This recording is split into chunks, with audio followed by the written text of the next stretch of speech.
Ser mãe é viver descoberta todos os dias. Mas quando essas descobertas vêm acompanhadas de um diagnóstico, a vida ganha novos significados. No episódio de hoje, eu vou conversar com uma mãe que vive essa realidade de forma muito especial. Ela é mãe da Júlia, que é autista, e vai compartilhar com a gente, desde o início da maternidade, os desafios, os preconceitos, as vitórias e também as esperanças para o futuro. Porque mais do que um diagnóstico, estamos falando de amor, de luta e de coragem. Paty, muito obrigada por aceitar esse convite e contar um pouco da sua história. Eu tenho certeza que vai se conectar com muitas pessoas e até mesmo ser um alerta para quem está com um pouco de dúvida ou às vezes não quer aceitar. Então aqui é uma conversa de amiga, então você sinta-se na sala da sua casa. E eu vou começar com a pergunta de como foi para você se tornar mãe? Nossa, posso falar um ponto primeiro? Queria te Pode. parabenizar. Obrigada. Porque é muito lindo ver você realizando seus sonhos. Mãe de 3. Mãe de 3. Loucura, porque eu falo, eu com uma, falo 100 horas, eu falo, para mundo! Eu quero sair pra. Eu tô muito estressada, mas eu quero levar meu estresse junto. Sim, né? exatamente. E você vai atrás dos seus sonhos, você não vê empecilhos pra realizar, né? Só vai. Obrigada, Então, é muito Paty, bom, assim, muito obrigada. Ver e se inspirar em mães como você. Obrigada. Mas me tornar mãe já foi um teste, eu acho, assim, de desafios. Eu acho que eu tenho muita fé, né? Sou cristã, tenho muita fé. Então eu acho que eu já sabia que poderia ser algo desafiador, assim. Que quando tem propósito, quando você está alinhada com Deus, os desafios são maiores. Sim. Então me tornar mãe da Júlia já foi algo bem desafiador, né? Ela é minha segunda gestação, porque a primeira eu perdi. Não foi uma gestação, a primeira, né? Não foi planejada. Mas quando a gente descobriu, a gente ficou muito feliz. E a perda veio de uma maneira muito difícil, assim, né? Sim. Mesmo que não estávamos esperando, quando aconteceu, a gente ficou muito feliz. Sim. E foi um processo um pouquinho mais difícil o aborto, tive que esperar um tempo, ficar internada. Então, né, gerou até mesmo uma questão assim, vou tentar de novo ou não. Sim. Não por mim, mas pelo meu marido, porque todo mundo tem os seus jeitos de sofrer, né? E ele sofreu, ele sentiu muito mais. Eu sou muito prática, então eu queria virar essa página e tentar novamente. Sim. E sabia que... E ele sempre quis ser pai ou nasceu junto com essa primeira gestação, essa vontade, esse sonho dele ser pai? Não, ele sempre quis. Sempre quis. Sempre quis. Então assim, ele tinha fé até o último segundo que ia dar certo, infelizmente não deu. E aí isso foi no mês de setembro. Setembro é meu aniversário, então a perda foi ali em meados de setembro também, então isso marcou. Isso marca muito, né? Isso. E aí no próximo ano, em fevereiro, a gente decidiu tentar novamente e em abril eu tava grávida da Júlia e foi uma alegria, assim, só que é diferente quando vem juntos, assim, após uma perda, a gente só contou com 3 meses, a gente teve Sim, todo tem um medo, né? Exato, assim, o positivo não é positivo. Eu acho que ouvir o coração é um positivo. Sim. E até os 3 meses, aquele bebê não é seu, né, ainda. Então, sim, que é aquela parte que ele fala que é, como que a gente fala, sensível, né? Que muita gente escolhe esperar os 3 meses, né? Porque é uma fase que meio incerta, né? Não tem muita certeza, por mais que a gente espera que sim, ainda mais você que passou por uma perda, né? Não esperar os 3 meses dá medo mesmo de contar para qualquer um, né? Demais, porque aí você gera uma expectativa também, né? Das pessoas que te amam, que torcem, que querem, né, ver o seu bem. E aí a gente tinha certeza absoluta que era um menino. Absoluta, assim. Eu sempre achei que eu ia ser mãe de menino. Sempre tive essa certeza. O Henrique sempre também achou que ia ser pai de menino. E engraçado, né? Eu acho que eu queria muito que ele vivesse assim a paternidade de menino, né? Sim. E aí, eu também, antes de conhecer o Henrique, sempre, né, fui muito... Nossa, eu ia nas lojas, eu via a roupinha azul e ficava doida. Sim. Só que uma vez, nossa, no começo do nosso namoro, ele viu, eu tava com uma caixinha de manicure assim, e ele olhou e falou assim, Júlia Cordeiro Masson, se a gente for menina, vai chamar esse nome, né? Aí eu pensei, gente, impossível, né? Eu sou mãe de menino, tenho certeza. E veio a Júlia. E aí, isso em abril, eu descobri que estava grávida, todos os exames perfeitos. perfeitos, terceiro mês perfeito, tudo perfeito. E a morfológica dos 6 meses caiu no dia do meu aniversário, né? Sempre era numa quarta-feira as minhas ultrassons. Eu falei, nossa, que presentão, né? E aí nessa ultrassom a gente, assim, nosso mundo virou de ponta cabeça. Ela foi descoberto um líquido na cabeça dela, então ela foi literalmente, assim, era a cada mês, né, até os 6 meses, ela virou uma criança com hidrocefalia. E aí a gente chegou no ultrassom, a médica começou a fazer várias perguntas e comparar com a ultrassom anterior de 3 meses, né, o morfológico de 3 meses, não era a mesma criança. E ela falou, bom, tá aqui o laudo, vai agora pro seu médico, porque tem alguma coisa muito séria acontecendo. A gente foi, ele falou, bom, ela é uma criança agora com hidrocefalia, então ela... Que susto, empate. Não, dia do meu aniversário. Pois é.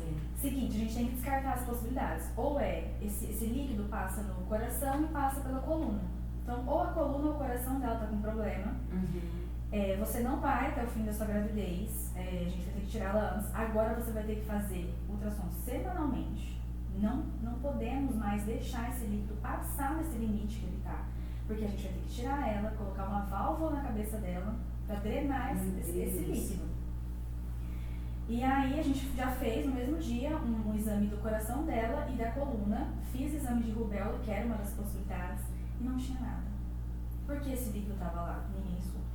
Eu lembro, Bru, que a gente saiu assim do consultório. Isso assim, o exame era tipo 9 da manhã, 5 da tarde a gente saiu do consultório, porque era muito sério, né? E aí a gente sentou na guia de sarjeta assim, e meu marido, a gente falou, o que tá acontecendo? O mundo parou ali. O chão abriu, né? Abriu, a gente não sabia o que fazer, pra onde ir.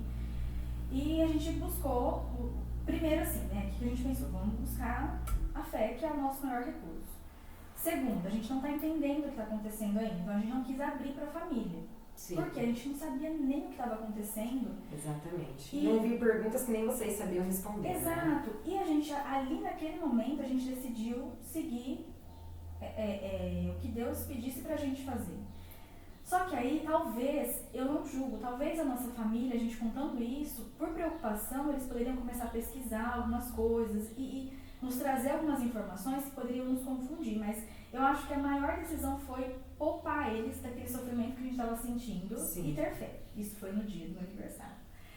Muita coisa para processar, né? Muita coisa.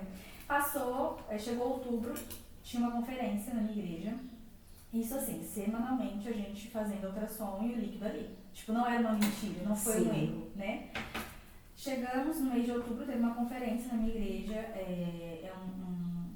uma turma, assim, são mais de 100 pessoas que rodam o mundo em conferências de cura. A gente falou, vamos lá, né? Sim. E a gente, sim, no culto todo, a gente entregando pra Deus, ali a Júlia. No final, você podia pedir oração para uma das 100 pessoas, só que eram tradutores voluntários, assim, então o pessoal da igreja, assim, né, você não podia dar muitos detalhes. Sim. E aí eu só falei, eu tenho certeza que se eu ver essa mulher hoje, eu sei quem ela é, porque eu sou péssima de gravar rosto, nome, tudo, mas ela marcou, assim, sabe? E aí ela perguntou, né, o que era a oração, eu só falei, eu tô grávida e minha filha vai ter que passar por uma cirurgia assim que nascer. Porque a cirurgia era certa. Sim. Não tínhamos outra opção. Então, assim, o médico deixou muito claro, ela vai operar, você não vai ter o contato com a sua filha. Aqui a gente não tem recurso para operar, ela vai para Rio Preto. Então, assim, esquece, não é até o fim da gestação, você não vai ver a Júlia quando ela nascer, ela vai com o seu esposo para Rio Preto, você tem que ficar internado, você também vai passar por uma cirurgia. Assim, zero expectativa, sabe? Sim. Só que a gente, nesse um mês, a gente decidiu levar a gestação dentro da normalidade. Então, sim, a gente cria que a gente ia ter ela com a gente. Nessa conferência, nessa oração, a mulher começou a falar, assim, várias coisas, e ela falou assim, Deus está curando a coluna dela agora, que era uma possibilidade. Sim. E você não tinha falado pra ela onde poderia ser o problema, nada, você só falou que ela precisaria de uma cirurgia. De uma cirurgia, isso. E ela falou, Deus está curando a coluna dela agora, e ela vai ser uma bailarina de Jesus. E aí eu falei, meu Deus, deu certo, né? Na próxima ultrassom, acabou, o líquido sumiu, Deus está curando ela, curando a coluna dela. E aí chegou o próximo ultrassom, o líquido estava lá. A gente falou, não, a gente vai crer. Não sei o que Deus vai fazer, como Ele vai fazer, a gente vai crer. A gente vai chegar até o fim da gestação. Porque chegar até o fim da gestação também não era uma possibilidade. Sim. Então, assim, toda quarta-feira eu tinha a ultrassom. As notícias sempre eram uma pior do que a outra. E eu tinha que liderar a célula. Eu liderava a célula e tinha que falar para as pessoas crerem. Sim. E tinha dia que nem Bem eu que tava você vendo. falou, né? Que quando você tá perto de Deus, de Jesus, as provações são bem maiores, Muito, né? porque eu falava, gente, como que eu vou falar para as pessoas crerem se às vezes, literalmente, não foram todos os dias que eu tinha certeza que Deus tinha curado ela. Sim. Não foi. Tinha dias, era altos e baixos. Então, meu esposo às vezes estava bem, eu estava mal. Era assim, a gente ia. Sim. E às vezes um olhava a cara do outro e falava assim, o que Deus falou mesmo? Que não tá dando pra entender o que ele Sim. falou, porque só piora, assim, a situação da Júlia só piorava. E aí chegou, com 34 semanas eu tive que tomar a injeção para amadurecer o pulmão, tudo. Eu sei que uma doutora da Camp pegou o caso dela e ele falou assim, ó, a última ultrassom vai ser com 35 semanas e assim, já se prepara, eu já tomei a vacina dos pulmões, a injeção dos pulmões, porque como ela ia sair de férias, não tinha como mais o médico retirar. Sim. Aí tá. Chegamos nessa ultrassom, era dia 7 de dezembro. E a doutora Regina já conhecia a gente, né? Ela foi. E aí ela começou a demorar muito na ultrassom. Eu falei, nossa, porque vai ser a última, né? Então, E eu tinha muito assim, a convicção, se Deus tiver que, pra curar ela, operar ela, tudo bem. Se ele tiver que usar a vida dela pra mostrar pra algum médico alguma coisa, tudo bem. Sim. Mas ela tá curada, eu vou crer nisso. Beleza. Chegou nessa ultrassom, ela demorava, ela pegava várias ultrassons e mexia, ela falava assim, não é a mesma criança, não tá dando pra entender. Eu falei, meu Deus, será que aconteceu mais alguma coisa? Mas não. Já esperando o ruim, né? Ruim. E o líquido tinha sumido. Literalmente não era a mesma criança, assim, o líquido sumiu. A gente voltou pro consultório e o meu médico falou assim, milagre. Não tem outra explicação, não tem como explicar, não existe outra possibilidade, assim. Aí agora a gente tem duas opções. Ou a gente espera as 38 semanas, que é em janeiro, ou a gente tira ela agora por garantia, porque a doutora não vai poder mais fazer ultrassom. A gente vai chegar, se você optar por chegar em janeiro, é sério. Não tinha previsão de nada, né? Nada, e fim de ano. Então, assim, isso lá em 2019. Aliás, 2018, né? Dezembro de 2018. Eu falei, não, eu vou acreditar nessa ultrassom e eu vou esperar. E aí ele nasceu dia 2 de janeiro, maravilhosa, enorme. Chegou até o final. Chegou até o final e o que aconteceu? Na época da Júlia era diferente, né? A criança ia pro. Não sei como que foi o Matias, mas ia para um lugar e a mãe pro outro. Do Matias ele já ficou comigo o tempo todo, mas o Thales e o Theo foi assim também. Ele ia e a gente ainda falava com o pai, eu falava com meu marido, olha tudo pra não trocar ele, porque ia e deixava a gente, né? Horrível, muito melhor hoje. Isso, e a Júlia veio pra mim na sala de cirurgia e perfeita, nota Pigar 10, fizemos o neurologista estava lá acompanhando, porque assim, é muito importante, assim, a fé, eu nunca vou desacreditar da fé, mas eu sempre sigo o que a medicina me fala também. Sim. Eu não vou negligenciar nada. Sim. Eu creio, então eu não vou fazer o que a medicina me manda. Até porque eu acredito que se os médicos têm a sabedoria que têm, o entendimento que têm, é através de Deus também. Exato. Né? Não tem como ser médico, ter o dom, se não for Deus trabalhando neles, né? Exato. Então eu acho que você tá certa mesmo, tem que seguir, né? A fé, tudo, mas tem que ouvir o que a medicina fala também.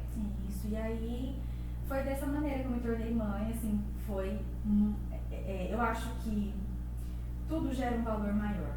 Sim. Sabe, então assim, estar com ela ali, né, ir com ela pra casa, gerou um valor maior. Sim, com certeza. Porque ela foi contra tudo que a medicina diz. Sim, um milagre realmente, um milagre, né? Ela nasceu perfeita, maravilhosa. Em meio a essa loucura toda que você passou, você teve cabeça para se preocupar com o que a maioria das mães já se preocupam logo que descobre, com a foto da gestação, de tirar aquelas fotos grávidas mesmo, você tirou, você teve essa preocupação ou você estava tão preocupada que você nem ligou para isso e acabou nem tirando essas fotos? Eu não tirei, mas porque eu tive uma infecção de urina e aí eu tive que tomar Tramal, foi perto da foto. Eu ia tirar, não tirei, mas eu tentei levar o máximo que eu consegui dentro da normalidade. Sim. Não foi fácil, a fé, nossa, não. Não tinha nem cabeça, na verdade. Exato, tinha vários momentos assim que a gente fiz chá de bebê, tudo. Sim. Quem me conhecia não falava o que a gente estava passando. Sim. Não falava. Mas eu acho que a fé foi. E como que foi a hora que você pegou ela no colo mesmo? Que você pegou e viu que tava tudo bem, que ela tava perfeita? Nossa, foi assim, parece que passou um filme, né, na cabeça de tudo. Eu tinha uma pilha assim de ultrassom, sabe? Sim. Dela. E aí a gente foi no neurologista, né? Sim. E ele falou assim, você pode rastrear tudo isso, assim, porque pra gente não é a mesma criança, então não tem porquê. Sim. Né? Mas até 1 ano eu acompanhei tudo certinho, não é Sim. tudo perfeito. Não, sim. Mas a gente vai acompanhar, a gente vai fazer o que precisa. Sim, cuidado, né? Exato. E no começo, qual que eram seus maiores medos ou expectativas em relação à maternidade mesmo, assim? Quando ela nasceu e aí tem toda aquela curva, né, de evolução, tudo que você tinha, você ficava muito ansiosa para andar logo, para falar logo, ou como que era você com ela pequenininha? Eu não sei se é mal de mãe de primeira viagem, mas a gente não vive hoje, né? Não. A gente vive, nasceu. Ai, não vejo a hora que faz 3 meses. Eu vou te falar que eu só aprendi a viver o hoje no 3º. Então. Coitadinha, igual Deus criou batata, realmente, como o pessoal fala, né? O primeiro filho a gente é vidro, né? A gente cuida pra não quebrar nada. O segundo já é o 3º judiação. Ele Vai. se cria. Vai, só vai. Mas eu vivia na ansiedade. Então, assim, fez 3, não vejo a hora que faz 6. Fez 6, eu não vejo a hora que faz 9. Só que, tanto eu quanto meu marido, a gente sempre foi muito ligado, assim, às coisas. Então, por exemplo, ela tava com 8 meses, ela não gatinhava. Uhum. Aí a gente, o que a gente pode fazer pra ajudar ela? Aí a gente falava, o doutor Geraldo, que é o pediatra dela, sempre falou, para com isso, vocês estão doidos, deixa a menina, nanã. Só que aí a gente levou, insistiu, a gente levou na fisioterapeuta, ela tinha o quadril um pouquinho abertinho assim, Uhum. e aí ajudou ela, tipo, na 6ª sessão ela já tava gatinhando. Já tava. Mas sempre a gente teve um olhar de preocupação, de tentar ajudar ela, assim, Sim. sabe? A gente achava que ela, quando começou a andar, ela pisava um pouquinho torto, levamos no ortopedista. Sim. Só pra levar chapuletada com o ortopedista, primeira filha, né? Ah, tá bom, então vamos lá. Então, já respondeu a minha consulta já, primeira filha, né? Então tá bom.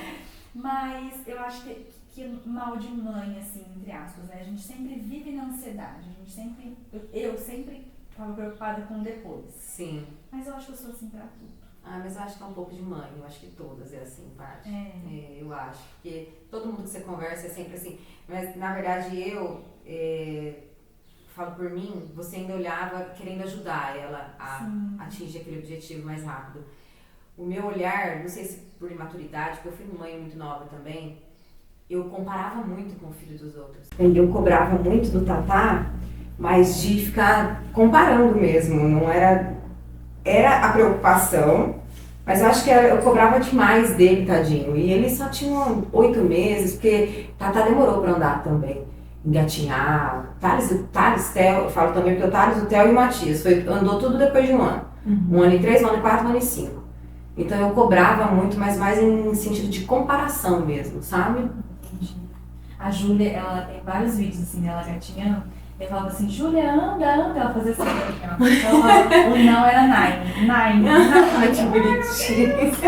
Ela andou com 1 ano e 2. 1 ano e 2. 1 ano e 2. Ô, Paty, quando que vocês começaram a perceber alguns sinais de que estava diferente no desenvolvimento dela, que deu um alerta, assim? A Júlia foi muito complicado fechar o diagnóstico. Tanto é que o diagnóstico dela fechou bem tardio, assim, no meu ponto de vista, né? A gente fechou o diagnóstico com 3 anos apenas. Só que, o que acontece? A Júlia nasceu em 2019. E aí, em 2020, ela fez 1 aninho, foi pra escola, chegou fevereiro, parou tudo. Depois do carnaval, pandemia. Sim. E aí, os marcos de desenvolvimento dela até 1 ano, super tranquilo, né? E a gente não tinha uma interação com outras crianças. Todas as crianças, entre aspas, da família eram bem maiores do que ela. Então, assim, a gente chegava no fim de semana, ia pra chácara do meu pai, lá tinha, né, os outros netinhos, todos maiores. Então, assim, ela não precisava fazer muito esforço pra nada. Sim. Ninguém disputava um brinquedo com ela, né? Não tinha aquela guerra do parquinho, porque a gente não podia ir pra parquinho, a gente não podia ir pra shopping, não podia ir pra lugar nenhum. Ela não tinha seletividade alimentar. ela não tinha a questão sensorial, ela amava grama, lama, massinha, tinta. O que nos alertou a alguma coisa foi a fala, porque não vinha, né? Não existia. E aí, 1 ano e 7 meses, a gente falou, não, cedo até, entre aspas, por uma pandemia, né? Porque não tinha mudou tudo, né? E assim, ela não precisava de muito esforço para nada, porque dentro de casa a gente precisava trabalhar, e aí a gente não deixava, claro, né? Nunca deixaríamos, mas ela sentir fome, por exemplo. Ela teve que pedir, né? Água, nem precisava, a água estava ali. Sim. Não tinha aquela selva, entre aspas, da creche, né? Não tinha da escola, não tinha nada disso. Mas a gente, mesmo assim, foi falar com o pediatra dela, o pediatra falou, mãe, ela é espertinha demais, não tem nada disso, né? O Dr. Geraldo é um pediatra maravilhoso, só que também era tudo muito novo, né? Sim. Em 2020 não era um assunto tão relevante e tão comum como é hoje. Hoje isso já é um sinal de alerta, existe muito mais informação. Aí a gente falou, tá, doutor, a gente respeita a sua opinião, mas a gente vai levar uma fono, né? E aí a gente levou, mãe, tá muito cedo ainda pra diagnosticar alguma coisa, a gente, assim, nem diagnóstico era a palavra. E a gente não pensava em autismo, a gente pensava, sei lá, em apraxia de fala, em qualquer outra coisa, porque não tinha outros sintomas relacionados, né, outros sinais relacionados. Aí levamos ela na fono, 6 meses, levamos ela no neurologista, mesma coisa, pai e mãe de primeira viagem, né, ela é uma criança de pandemia. Vocês têm que ter paciência e tal. E aí a gente tentava ajudar ela de alguma forma. Então, vamos para a fono, vamos para uma psicopedagoga, vamos para uma psicóloga. Do jeitinho que dava para ser atendida, porque era uma pandemia, então existiam altos e baixos que não tinha como. Né? Nesse período também perdi minha mãe, minha mãe faleceu em setembro novamente, Bom mês. Oh, maravilha! Minha mãe faleceu em setembro, e aí tinha que lidar com tudo isso, mas sem perder aquele time dela, porque ela precisava da gente. Chegou no outro ano, ela fez 2 aninhos, vamos levar para a escola, porque aí algumas particulares abriam, mais do que as da prefeitura, né? Vamos levar. A gente pagou uma escola maravilhosa que já era sido para ela, integral. E aí eu ia na escola buscar ajuda. Olha, a gente precisa de um relatório, como que a Júlia é aqui. Eu falo assim, que com 2 aninhos, eu já pensava em autismo. Eu já, assim, a fala já era uma possibilidade do autismo. Porque eu tenho rede social, né? Então tem muito mais informação. O meu marido não tem. E o meu marido, ele é um pai maravilhoso, maravilhoso. Só que pai de menina, né? Aí chega naquele ponto. A gente não pensava ser pai e mãe de menina. Hoje a gente não se vê em outra posição. Porque, meu Deus, ela é apaixonada pelo pai. O meu marido, assim, sem tomar... Eu tenho que ficar... Eu sou durona de casa, sabe? Porque eles pudessem pôr ela num plástico filme, ele colocava. E esse era meu receio também. Porque, assim... Como eu tinha rede social, eu já tava entrando aquilo no meu coração, eu já tinha uma possibilidade, eu falava, como que ele vai reagir a isso? Um certo medo, né? Talvez ele não vai aceitar, porque tem muitos pais que não aceitam. Muitos homens. Foi igual o TDAH do Tatá. Eu desconfiava do Tatá e eu pesquiso muito, né? Quando dá na telha, eu vou atrás de ver o que é. E eu também eu falava assim, meu Deus, eu vou falar com o Matheus, ele vai falar assim, ai, você fica encanada com as coisas, deixa o menino. Mas pelo contrário, o Matheus, na hora que eu falei, ele falou, não, se você acha, então vamos atrás, vamos ver. Graças a Deus. E eu me preocupava muito, assim, com a reação dele, né? De talvez não aceitar e, não sei, pensava até em cair numa depressão, porque ele é muito ligado a ela. Sim. E aí foi indo, aí infelizmente a escola foi péssima, porque a escola omitia. Não tem problema, não, imagina. Várias crianças da sala da Júlia não falam. Sim. Não, a diretora me falou uma vez pra mim, mãe, eu tenho pós em neuro, alguma coisa, você tá doida? Imagina, então vai fazer, né? Agora vai fazer a reciclagem, né, querida? Exato, e aí eu implorava por informação, porque ali ela tava dando o primeiro contato dela, sabe? E foi um ano perdido, eu falo assim, que foi infelizmente um ano perdido, porque a gente buscava por informação, eles não davam. E assim, já era tão estranho que era uma luta contra o tempo, sabe? Sim. Assim, a cada mês que passava, ao invés de eu comemorar, ai, 2 anos e 3 meses, 2 anos e 6 meses, parece que pra mim era uma facada no peito, porque eu falava, meu Deus, mais um mês. E ela não desenvolveu a fala. Sim. Meu Deus, mas... E aí, isso atrapalhava a interação dela com outras crianças. Porque assim, outras crianças querem o quê? Se comunicar. Sim. Brinca comigo, vamos brincar. Tá, não sei o quê, qual é o seu nome? Nananã. E era muito difícil, assim, porque ela não conseguia se comunicar. Ela queria ajuda. Outra coisa, né? Ela ama barulho. Ela é fissurada. Onde tem barulho, ela tá. Ama. Ela ama lugar com criança, então você vai ver ela sempre no meio das crianças, no meio da bagunça, a Júlia tá ali. Sim. Só que ela tá ali, só que ela não consegue ter uma interação ainda, porque ela não fala. Sim. Então, é mais difícil para ela chegar, porque ela não vai saber falar que quer participar da brincadeira, e para as outras crianças não é interessante ela tá ali, porque ela não se comunica. Sim. Então, assim, para eles também não é interessante. E pra gente dói, né? Quando a gente vê essa situação, a gente dói, né? Dói, nossa, assim. Eu falo que hoje o maior desafio é o preconceito. E não só de criança. De adultos também. Sim. É muito desafiador essa parte, sabe? Sim. E aí eu falei, cara, o que a gente vai fazer? Já vai fazer 3 anos em janeiro. O que a gente faz? E assim, desde 1 ano e 7 meses, 1 ano e 8, ela nunca ficou sem terapia. Por conta. A gente era taxado de doido pelos médicos, a gente era taxado de vocês estão muito ansiosos. Sabe, ela é muito espertinha, ela é inteligente, ela entende tudo.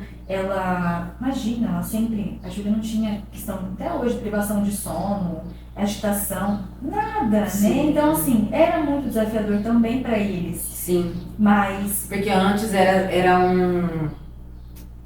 sempre as mesmas características, né? E nem sempre duas crianças autistas têm as mesmas características, né? Às vezes uma tem, a outra não tem, né? Exato. E aí, com 3 aninhos, quando virou, eu falei assim, olha, aí eu lembro um dia marcante, assim, tinha uma mulher, tem uma mulher que eu sigo, que ela é autista e a filha dela é autista também. Ela só descobriu o autismo dela pela filha. Uhum. E ela postou, tipo, 10 sinais, assim, que chamaram a atenção dela. E eu mostrei esse vídeo pro meu marido. Aí ele chorou muito, assim, e não falou nada. Então, acho que ali ele começou a entender a possibilidade do autismo. Sim. E eu lembro que aí com 3 aninhos eu falei, chega, ela vai sair particular, tô cansada de mentir, a prefeitura não tem por que mentir pra mim. Sim. E eles vão me falar a verdade da Júlia, né? Porque assim, foi horrível a relação que a gente teve com essa escola, de omissão mesmo. Sim. Eu não sei se por medo da gente exigir um acompanhante pra ela, sabe? Sim, porque é de direito, né? É de direito, é desumano, gente, eu não tava pedindo nada, sabe? Enfim. E aí com 3 aninhos mudei ela pra prefeitura, primeira semana. Na primeira semana já me chamaram, porque aí eu já tinha que pedir para ela entrar mais tarde, por conta das terapias. Sim. Né? E eu lembro que a primeira reunião de pais foi no dia do diagnóstico. A gente marcou neuro, sim, 20 minutos de consulta, diagnosticou e falou assim, olha, ela tem tudo para desenvolver, ela tem tudo para ganhar todos os marcos de desenvolvimento. Agora a gente vai dar o laudo e vai ajudar vocês nas terapias a ganhar força com isso, né, para que ela alcance o que ela precisa alcançar. Mas assim, foi um misto, porque aí eu segurei e falei, nossa, o Henrique vai desabar. Lascou agora. E aí a gente foi pro carro, ele falou, a gente só confirmou o que a gente já sabia, e agora ir pra cima, vamos com tudo com essas terapias, ela vai tirar de letra isso. Faz toda a diferença quando o pai e a mãe aceitam. Exato. E aí, meu mundo desabou, né? Porque eu falei, eu posso ser fraca agora. Um tá forte, eu posso ser fraca. E aí, sim, eu acho que ali eu vivi o luto, sabe? Porque a gente, desde a gravidez, a gente já planeja a vida inteira da criança. Sim. E aí, quando você sabe que não vai ser desse jeito, você vive o luto. Errado de falar quem acha que não. Porque na internet é tudo muito lindo, né? Sim, eles tudo muito romantizado, né? Exato, eles pintam o autismo como algo... ninguém posta a dificuldade que é para uma criança conseguir uma terapia, até mesmo no plano. Sim. Até mesmo no plano, sabe? Ninguém posta a dificuldade de uma festa que às vezes tem que ir embora porque a criança não tá bem, porque a criança não conseguiu ficar ali dentro. E aí eles romantizam, né? Como, nossa, eles são super inteligentes, mas ninguém tá dentro de uma recepção de uma clínica para ver a realidade, sim, do que é o autismo mesmo. Esses dias eu ouvi um infeliz falando assim, foi uma cutucada pra mim, a gente tava numa sala, e foi uma cutucada pra mim, mas ele não teve minha energia gasta ali com ele. Estavam falando sobre ansiedade e tal, ele falou assim, não é de ansiedade, ele usou algum termo também, comum hoje em dia, né, tipo, de ansiedade, de autismo, todo mundo tem um pouco. E eu parei e pensei, falei, cara, ele não sabe o que é uma recepção de uma clínica. Eu falo de um lugar muito privilegiado. A Júlia, uma criança super tranquila, tem muitos desafios, tem, muitos, muitos. Mas do que eu vejo, recepção de clínica, eu tô num lugar muito privilegiado. Então, assim, as pessoas não têm noção ainda do que é, sabe? E aí, depois desse dia, assim, eu decidi, mandei uma mensagem pelo celular, mandei no WhatsApp, fiz uma lista de transmissão com todas as pessoas que eu tenho contato, a Júlia tem contato, e que eu teria que dar essa notícia. Mas para não dar um por um, eu resolvi escrever uma mensagem e eu disparei para essas pessoas, contando, né, que todo mundo já sabia, desde um ano e 8 meses, nossa luta com a Júlia em questão da fala, tal, e que ela tinha sido diagnosticada agora com autismo, né, que, assim, fiz uma mensagem dizendo que a gente ia passar por um novo desafio agora, que a gente ia com tudo pra cima dessas terapias e que ela ia conseguir se desenvolver. E que quem estivesse com a gente ia ter que ter um pouquinho de paciência, porque isso também afasta muitas pessoas. Muitas pessoas. E quem estivesse de fato com a gente mesmo ia ter que ter um pouquinho mais de paciência. Entender essa fase que a gente estava passando, entender o que é conviver com a Júlia também, né? Uma criança típica. E aí foi a melhor coisa, porque eu não tive que falar várias vezes a mesma coisa para várias pessoas. Porque toda vez que eu saísse com alguém, eu falava assim, então, fechou o diagnóstico. E o momento, né, bacana ali, às vezes ia me trazer um sentimento ruim. Porque, não é, que delícia. Não é. As pessoas têm que ter noção que não é. E eu acho que aí foi, sabe, assim, quem de fato mesmo precisava saber, quem convive com a gente, foi mais fácil, foi mais leve, porque o assunto foi dito uma vez só, de uma maneira clara. A gente escreveu o que a gente esperava, né, o que a gente ia enfrentar. Quem quisesse vir junto na nossa vida, amém. E nessa mensagem, você recebeu mensagem de alguém sem noção? Porque sempre tem um sem noção, né? Ou as pessoas das quais você avisou, mandou essa mensagem, eram pessoas que você já sabia que ia abraçar mesmo e... Não mandaram. Não mandaram, graças a Deus, sim, né, todo mundo super... Eu acho também que todo mundo já esperava, né, porque isso é complicado. Ninguém tem coragem de te dizer, olha, acende o alerta ali. Porque é difícil, você imagina, né? Pode ser por bem ou pode ser pelo mal. Né? Eu acho muito ruim essa questão parece que a vida das crianças é uma vitrine que a mãe quer expor, uma maior do que a outra, né? E aí, nossa, mas o meu já faz isso, mas o meu já faz aquilo, gente. E aí, às vezes, né, por exemplo, eu já tive rodas de pessoas que, ai, que saco, essa criança não fica quieta, não para de falar. Pra mim, e tipo, meu maior sonho é minha filha falar. Então, vamos falar assim, amada, agradece, né, o que você tem e tal. Tem muito sem noção, muita gente sem noção, porque quando é de um estranho, não te atinge. Ele nem sabe o que ele fala. Né? E eu também não tenho boca pra nada. É muito difícil isso. Eu acho que eu aprendi com a Júlia a conseguir me posicionar. E eu tive que aprender a me posicionar uma vez. Foi muito difícil, né? De chegar a falar com a mãe da criança, né? E foi muito difícil, mas eu consegui. Mas o que mais tem a gente... Que não tem um pingo de noção, né? Que não respeita e nem nada, né? Exato. E como que é a rotina de vocês hoje? Escola, terapias? Eu falo, Bru, que novamente eu tô num lugar muito privilegiado. A Júlia ama terapias. Ela ama escola. Então, assim, até, né, a gente sempre teve plano de saúde, graças a Deus. Então, assim, no começo, era uma terapia por dia. E eu não dirigia. Então, todos os dias, o Henrique levava ela na terapia, esperava 1 hora na recepção, voltava, levava ela pra escola e ia trabalhar. Todos os dias. Porque ela era uma que tinha por dia, era uma que a gente ia fazer. Não vai dar diferença. Não tem problema. Melhor que nada, né? Melhor que nada. E aí depois eu consegui, eu mudei de trabalho lá, o plano é muito melhor. Então hoje ela passa das 8 da manhã ao meio-dia na clínica, entra meio-dia e meia na escola e sai às 5h30. Então, assim, a gente conseguiu um tratamento intensivo para ela de terapia. Sim. Então, ali ela sai de uma terapia, ela entra na outra, ela sai de uma, entra na outra. E ela é apaixonada, ela ama a terapia. E na escola é muito engraçado, né? Porque às vezes eu entrava para deixar ela, e aí eu, né, alguma professora, alguma cuidadora mesmo dela, vinha para falar comigo, ela se bate o sinal, me põe pra fora da escola. Mãe, vaza. Ela acho que ela tem medo de eu cantar e falar, vamos embora? Que ela me põe pra fora. Eu fico, minha mãe de vergonha. O povo vai pensar assim, nossa, mãe maltrata a criança. Então ela me põe pra fora, mas hoje é bem intenso, assim, e eu vejo o resultado, sabe, das terapias, de como... Sim. E tem outro valor, sabia? Por exemplo, com certeza, né? Uma criança típica, sei lá, andar de bicicleta. Uhum. É um marco tradicional. Pra Júlia andar de bicicleta foi muito difícil, ela fez fisioterapia e tal, porque ela já tinha, em todos os termos técnicos, uns nervinhos da perna dela um pouquinho mais fraquinhos. Sim. E ela entendeu o movimento, que andar de bicicleta tem que entender direção, Sim. força na perna, pra frente e tal.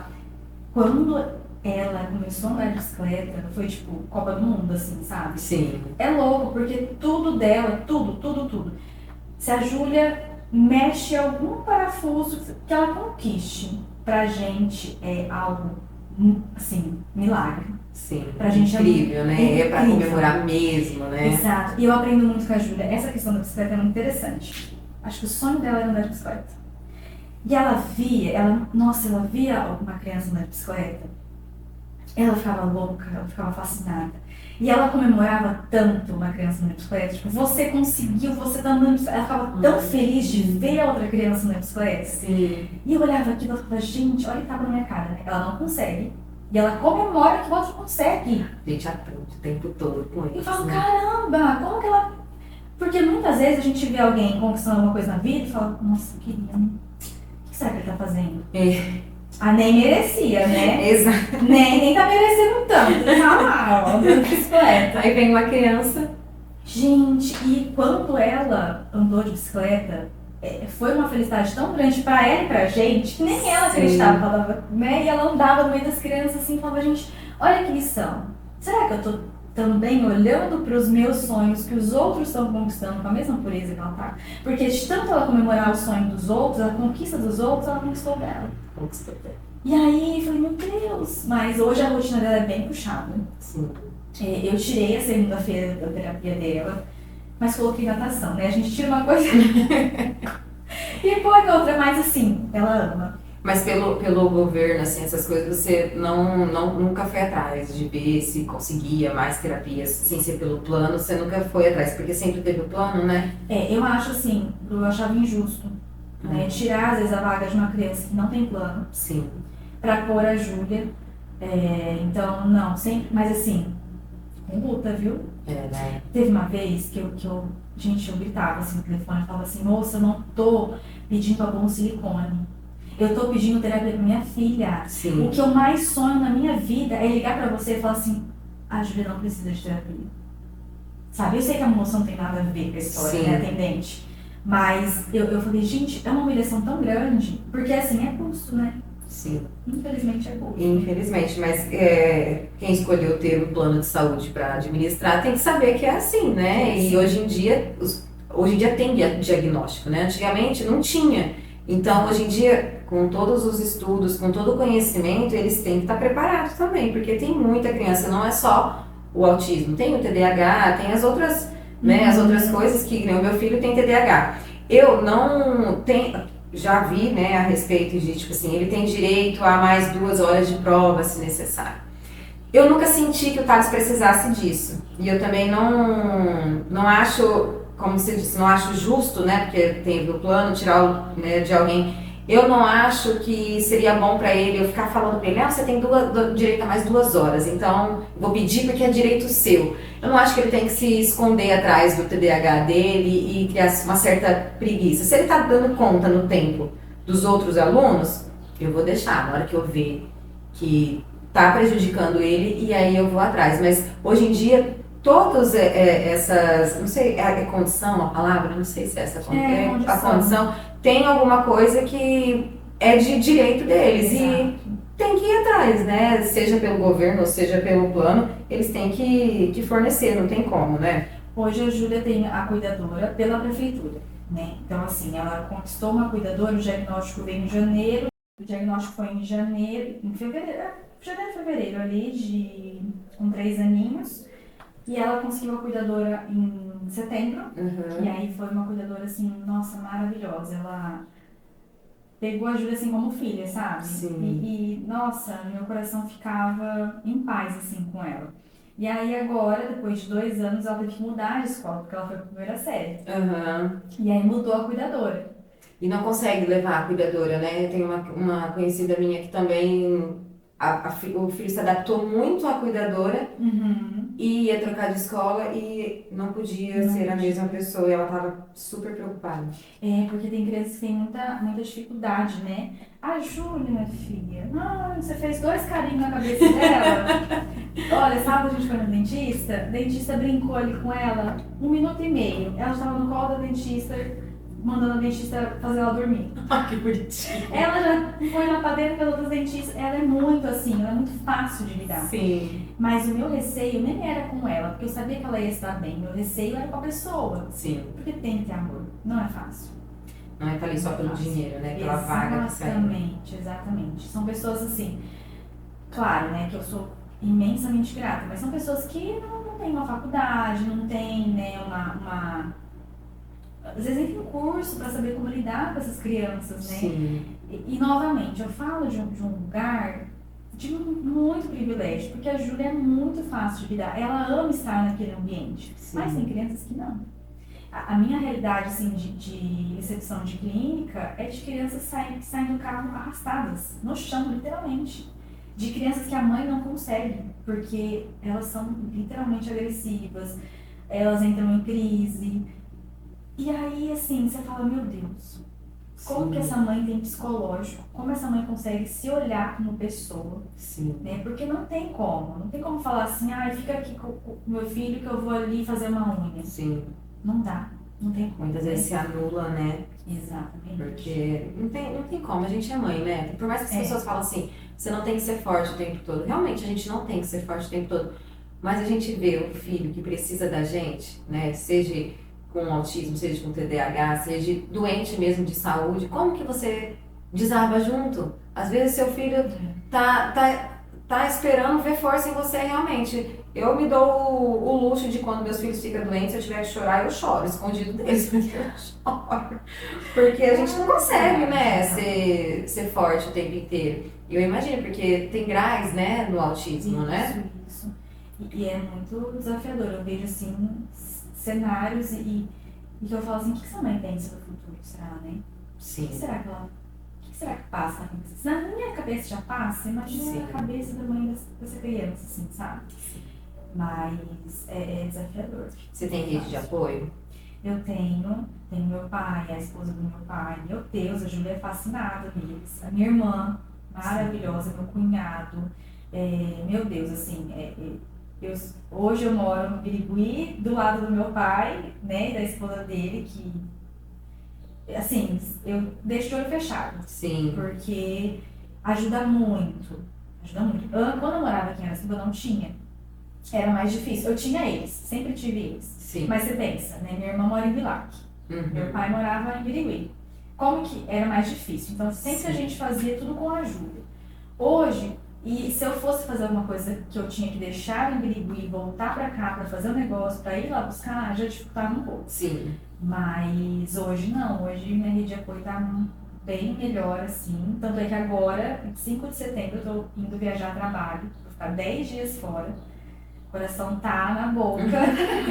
Mas também calma ao mesmo tempo de saber que tá com pessoas que você confia e que ela gosta de estar, né? Exato, né? E não tem como voltar, porque ela é fora do país, então assim, não tem. Sim.